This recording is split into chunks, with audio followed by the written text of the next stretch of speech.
नमस्कार दोस्तों। विडंबना देखिए कि जिस एसी को हम घरों को शीतल रखने के लिए उपयोग में लाते हैं वही एसी धरती को और गर्म बना रहा है। कैसे? आइए जानते हैं इस वीडियो में।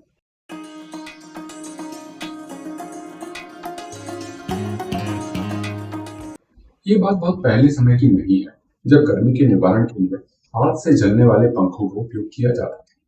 जब बिजली आई तो इन हाथ के पंखों की जगह ले ली मोटर से चलने वाले इलेक्ट्रिक पंखों ने। जब हमें पंखों से संतुष्टि नहीं मिली तो आए कूलर और अंततः आया एयर कंडीशनर। पहले एयर कंडीशनर्स का उपयोग ऑफिस और विशाल सार्वजनिक स्थानों पर किया जाता था, लेकिन जैसे जैसे हमारी आवश्यकताएं और खरीदने की क्षमता बढ़ी, एयर कंडीशनर्स घर में पहुंचने लगे। आज एसी दुनिया की बिजली की खपत का कुल 10% है। 2050 तक ये खपत 3 गुना हो जाएगी। लेकिन बिजली की खपत तो प्राय हर कार्य में होती है, तो इसमें एसी से पर्यावरण को ऐसा कौन सा विशेष खतरा है? आइए जानते हैं। हवा को ठंडा करने के लिए एसी को ऊर्जा की आवश्यकता होती है, जो बिजली के रूप में उपलब्ध होती है। यदि ये ऊर्जा थर्मल पावर प्लांट यानी कोयला संयंत्र से आ रही है, तो इन संयंत्रों से निकलने वाली कार्बन डाइऑक्साइड और अन्य गैसों के चलते पर्यावरण को नुकसान होना स्वाभाविक है।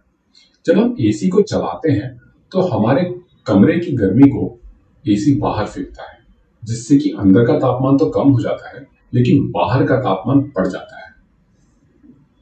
और इस बात को समझना हमारे लिए बहुत आवश्यक है। जापान में हुए एक शोध के अनुसार एसी के कारण टोक्यो का तापमान 1 डिग्री तक बढ़ गया, लेकिन परेशानी यहाँ खत्म नहीं होती।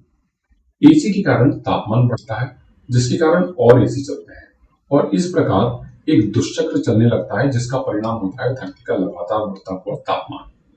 लेकिन एसी से होने वाले नुकसान यहाँ तक सीमित नहीं। फ्रिज के समान एसी के अंदर भी हवा को ठंडा करने के लिए विशेष गैसों का उपयोग किया जाता है। यदि एसी के जीवन काल के अंत पर इन गैसों को ठीक से संभाला नहीं जाए तो ये पर्यावरण के लिए बहुत हानिकारक हो सकती है। पहले जिन गैसों का उपयोग एसी में किया जाता था, उनके विपरीत प्रभाव धरती की ओजोन परत पर पड़ते थे। ओजोन परत धरती को सूर्य से आने वाली हानिकारक किरणों से बचाती है। अब जिन गैसों का उपयोग एसी में किया जाता है वे यद्यपि ओजोन को नुकसान नहीं पहुंचाती, लेकिन ग्लोबल वार्मिंग पर उनका प्रभाव कार्बन डाइऑक्साइड की तुलना में 3 गुना होता है। तो हम अपनी धरती को कैसे बचा सकते हैं? आइए जानते हैं। अन्य कई संसाधनों की तरह एसी का उपयोग भी सबसे अधिक पश्चिमी देशों में किया जाता है।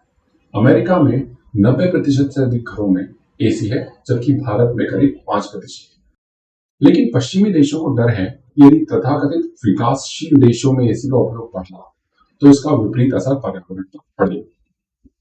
यहाँ ये जान लेना आवश्यक है कि भारत भी तथाकथित विकासशील देशों की श्रेणी में आता है।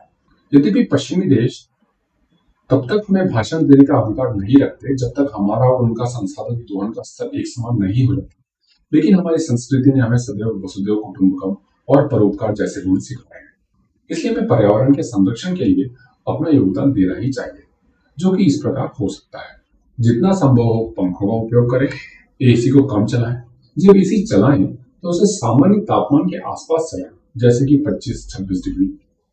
घर की खिड़की, द्वार इत्यादि का उपयोग इस प्रकार करें कि एसी का उपयोग न्यूनतम करना पड़े। जब पुराने एसी को निकालने की आवश्यकता हो तो यह निश्चित करें कि उसके सभी भागों का निवारण उचित रूप से होने वाला है। आशा है वीडियो आपको रोचक और ज्ञानवर्धक दोनों लगा होगा। ऐसे ही वीडियोस के लिए विज्ञान जगत को सब्सक्राइब करें। धन्यवाद।